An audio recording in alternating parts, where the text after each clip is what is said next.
اللهم اغسلهم من الذنوب والخطايا بالماء والثلج والبرد. اللهم باعد بيني وبين خطايا كما بعدت بين المشرق والمغرب. اللهم افرش له فراشا من الجنة، واطعمهم من ثمار الجنة، واسقهم من شراب الجنة، واكسهم من لباس الجنة، وبلغوا الفردوس الأعلى من الجنة. اللهم افتح لدعواتنا هذه أبواب السماء.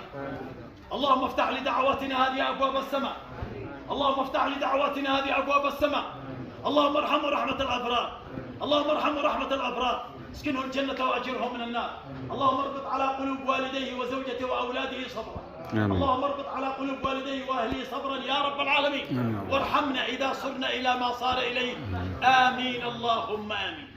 ثم ما بعد لنا آية كريمة تحدث الجميع، وهي قول الله تعالى: يا أيها الذين آمنوا استعينوا بالصبر والصلاة. كل إنسان يبتلى بأي بلية اصبر وصلى ركعتين حمد، لأنه لا حذر من قدر. لا يستطيع الإنسان أن يهرب من المقدور وإن احتمى بكل شيء.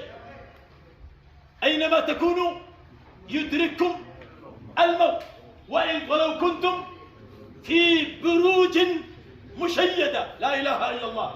لو كان الإنسان يحتمي بدروع الأرض وكتب الله له الأجل سيموت حتما تسليم أمر.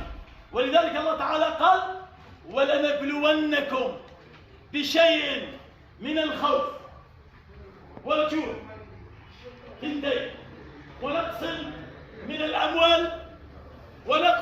من الأموال والأنفس والثمرات وبشر الصابرين. إذن قد يبتليك الله بخوف، بمشكلة، بقضية، ما تستعجلش.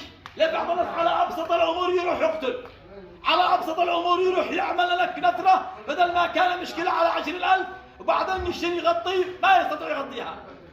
ولنبلونكم بشيء من الخوف والجوع.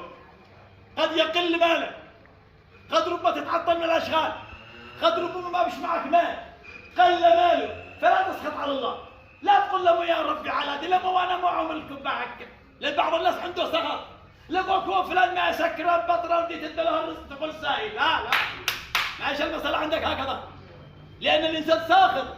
فأما الإنسان إذا ما ابتلاه ربه فأكرمه فيقول ربي أكرمن. يقول الله تعالى داري بنيتي حتى لو ماذا صليش. لا لأن بعض الناس لا حصل قال هو داري بنيتي. لا.